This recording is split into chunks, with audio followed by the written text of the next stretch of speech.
give all the praise, honor, and glory to Yahweh, Bahashem, Yahweh Shah, Bahashem Harakak. I also want to give double honors to my apostles and elders at Great Millstone, and honors to all you fellow laborers that are enduring afflictions to bring out this word in sincerity and in faith. Yahweh, Bahashem, Yahweh Shah, Bahashem Harakak Barakathum, to all you sincere listeners.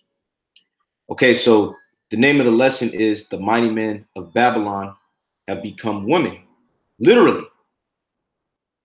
Because I came across the video on PBS earlier today, and it just highlights how there's many, 15,000 in particular, so-called transgender people in the military. So those are the people that the powers that be are entrusting to fight in this war, man. And this is the military that you proud-ass Americans trust in, and that you think is going to deliver you from this, which you're looking at right now. All right, so I'm gonna go ahead and play the video. In a closed-door session, the Supreme Court did not act on the Trump administration's request to intervene in the legal fight over the proposed ban on most transgender people serving in the U.S. military. So, the year-and-a-half-long court battle over the ban lifted during the Obama administration will continue in lower courts. Since President Trump attempted to reinstate the ban in 2017, thousands of transgender troops have served while unsure of their rights or the future of their military careers. The documentary Trans Military, released on iTunes this week, shows what life is like for these soldiers. Megan Thompson recently sat down with a former soldier as well as the film's director. When Layla Ireland was 17 years old, she joined the Army. She was assigned to be an interrogator and deployed twice to Iraq. Ireland eventually became a corporal, continuing a long tradition of military service in her family. My father was in the military, my grandfather was in the military, my great-grandfather was in the military. And I wanted to be part of that legacy, part of that tradition. But I also understood that being a part of that tradition did not allow me to really be myself. That's because Ireland is transgender. When she enlisted in 2003, there was a ban on transgender people serving. The U.S. military had long considered issues related to being transgender as disqualifying physical and mental conditions. So during her 12 years in the Army, Ireland often couldn't identify openly as a woman. It was difficult having to live by the core values of the military, where one of the most important ones to me is integrity. And I violated that on a daily basis by not being true to who I am or not being able to share that. Ireland's story unfolds in the documentary Trans Military, which tells the stories of 4 transgender troops. One Rand Corporation study estimated American forces could include as many as 10,790 transgender people. A study by UCLA estimates there could be as many as 15,500. Gabriel Silverman co-directed the film. He says the project began as a short documentary for the New York Times, published in 2015. There shouldn't be any problem for us to serve openly. At the time, debate had begun about lifting the transgender ban. But Silverman says stories like Ireland's weren't well known. He points to a 2015 poll showing that only 16% of those surveyed reported working or even knowing a trans person. So here we are having this incredibly important conversation around gender identity, but the vast majority of Americans hadn't met anybody. And we realized that, look, the ban was still in place. We have this incredible story. We have this incredible group of people that we get to follow. And let's see where this goes. And we did. Over the next 3 years, Silverman and his team continued to follow Ireland and 3 other trans troops, Captain Jennifer Peace, First Lieutenant Elle Cook, and Logan Ireland, Layla's husband, and a staff sergeant in the Air Force who'd served in Afghanistan from 2014 to 15. Every day in Kandahar, our job itself when we go outside the wire is inherently dangerous. Besides showing what life is like for transgender troops, the film shows some of the service members lobbying high-level officials at the Pentagon to eliminate the transgender ban. But coming out as trans to leadership carried huge risks, including the possibility of getting kicked out. After one of Captain Jennifer Peace's first meetings, word got back to her command in Washington State that she was trans. I was told that I was going to immediately go back to male regulations, have my hair cut within male regulations, that I was going to correct people to male pronouns. Layla Ireland says being asked to speak out in the film put the service members at risk too. My reaction was, you're crazy, like I can't do this, like I'm putting everything on the line. And understanding that if not us, who was going to do this for us? The risks also presented challenges to the filmmakers. How do you film this film without, outing people, essentially? All of our service members for the documentary understood that this is either going to come out at a time when the ban's still in place and their careers are going to be in jeopardy anyways, or the ban's going to be lifted and we are able to release this without jeopardizing their career. So-called Jews behind all wickedness on the planet Earth. All of it. So I think that was the calculation that a lot of people ended up making. The pernicious aspect of this is that you can't go to a public affairs officer in the military and say, I want to follow this random, senior airman in Afghanistan. Why? Oh, because he's transgender, because you're immediately raising the red flag. So fortunately, Logan had some friends in Afghanistan who had prosumer DSLR footage and some GoPros and was able to capture some of the footage that gives you a sense of his day-to-day routine. As the film shows, a trans soldier's experience depends largely on who's in direct command. In Afghanistan, Logan Ireland had a dangerous job as the lead driver of a convoy. His commander accepted his identity, and Ireland says he fit right in with his male peers. What I like about this deployment is I can be my authentic self.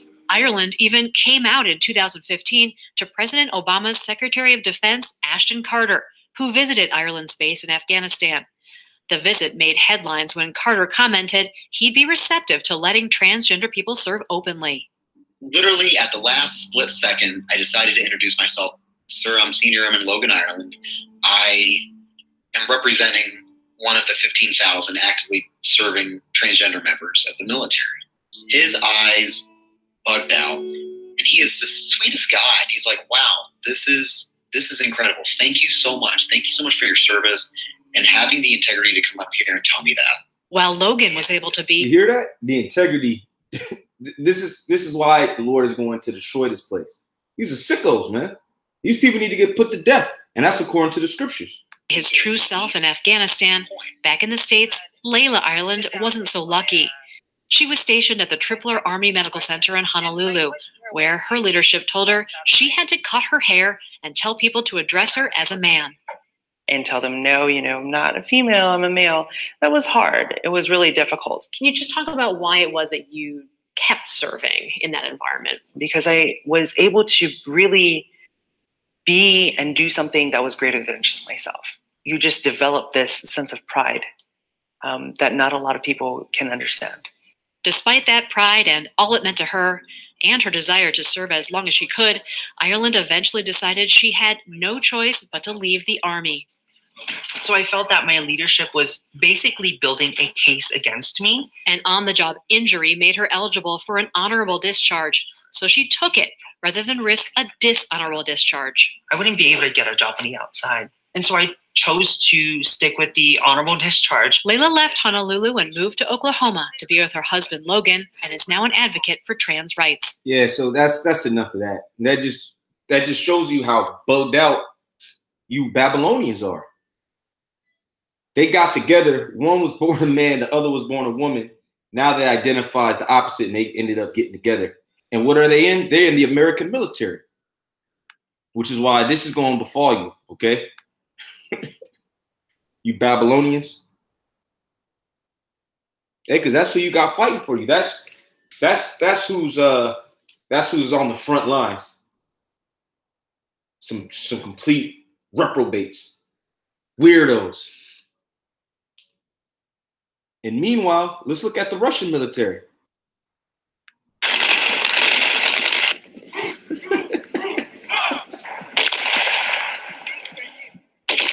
You still trying to figure out if you a man or a woman, and they ain't ready to go, man.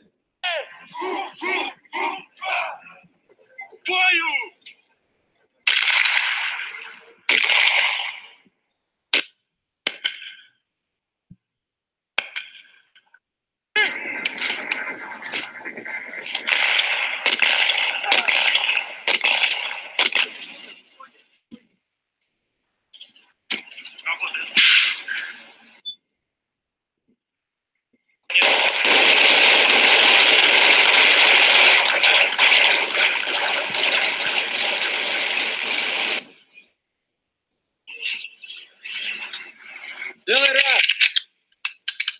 Делай два. Три. Бой.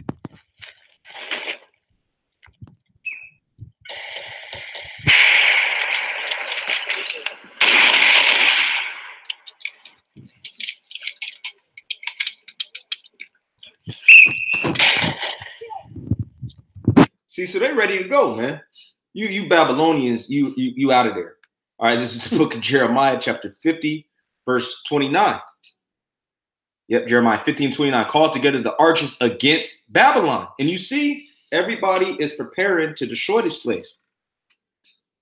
All ye that bend the bow, camp against it round about.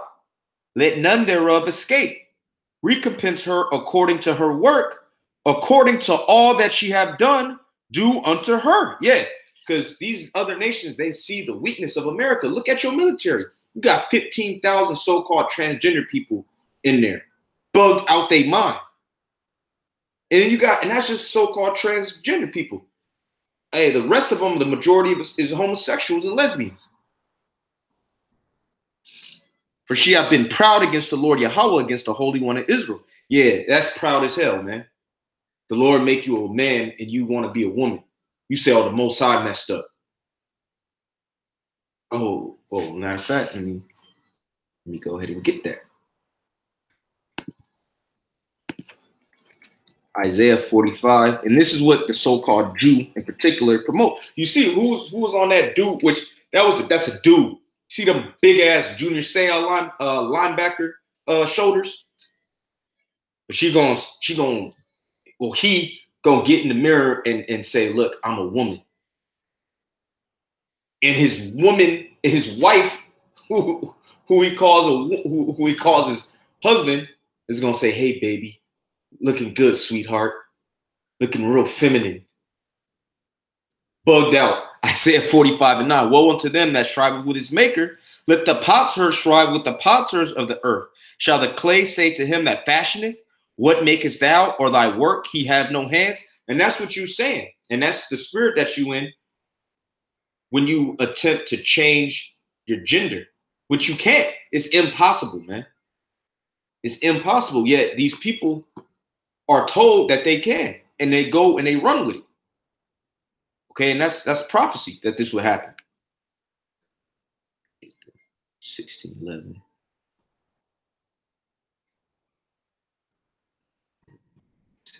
Real quick, it's the book of Wisdom of Solomon,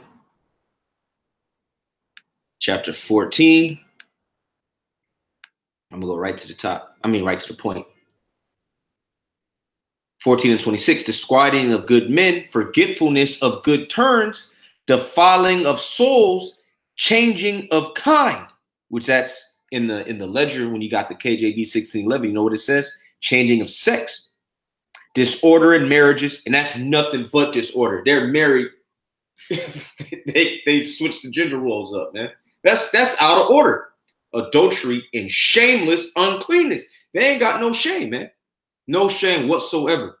Matter of fact, let me grab that in Isaiah, the first chapter. Brought that out in a while. Oh, Isaiah 3.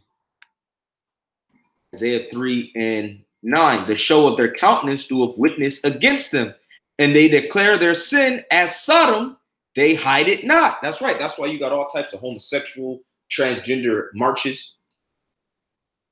Got documentaries about them, which, again, the so-called Jew, he's behind it all, making money. He's the one who's set up by the spiritual demon Satan to defile souls, and then he make money off of it, man. They hide it not. Woe unto their soul, for they have rewarded evil unto themselves. Yeah, and all them so-called transgender homos, lesbians, y'all gonna be destroyed, man. Every last one of y'all. You can see one clearly when they walk down the street. They got super demonic spirits on them, man. They're all violent and bugged out. That's why you got to put them down, man. And that's what the military consists of. Homos, lesbians, and so-called trainers. Disgusting, man. All right, the brother Uriah, 2 Ezra 2:8. Woe be unto thee, assure thou that hidest the unrighteousness in thee, O thou wicked people, remember what I did unto Sodom and Gomorrah. Yeah, and obviously people don't. And that's why they want to take the scriptures out of schools, out of all aspects of life.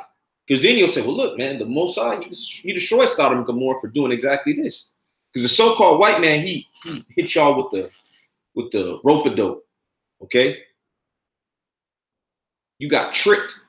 All you people, you getting tricked by the so-called white man. He's setting you up for failure. He's setting you up, and he's putting you in a position where the Lord has to destroy you, man. And I'm in particular speaking about Israel. Yep. Verse 9, whose land lieth in clods of pitch and heaps of ashes, even so also will I do unto them that hear me not, saith the Almighty Power. Beautiful precept, brother. That's right, because if you don't take heed to the voice of the Lord, and you get turned over to that, you get given over, you're given over to lasciviousness, to sodomy, to pure confusion, the Lord, he's going to destroy you, man. Utterly. And look, man, they ready to go.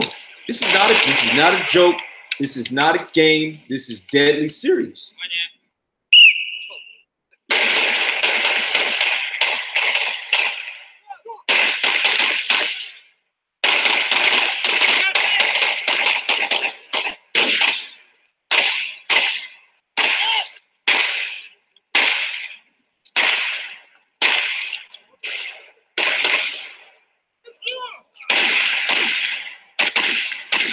Meanwhile, you fighting for training rights in the military. They ready to gun your ass down, man. They ready to go. Look at them, man.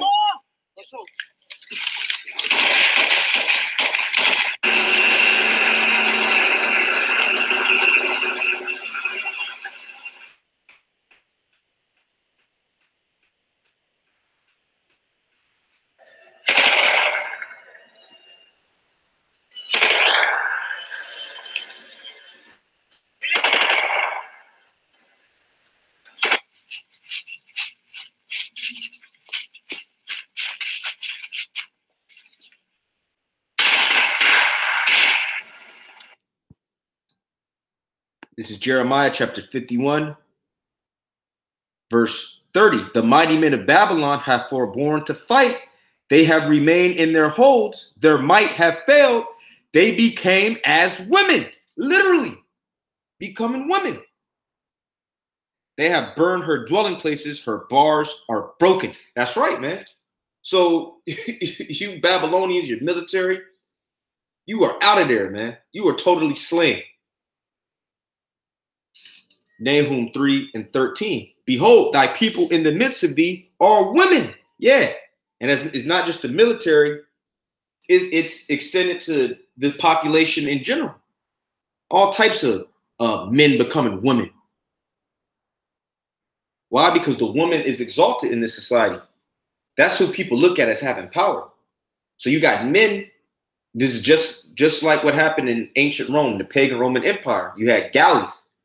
And the highest form of woman worship, the Queen of Heaven worship, was being a galley and chopping your rod off, man. It's the same thing today. There's no new thing under the sun.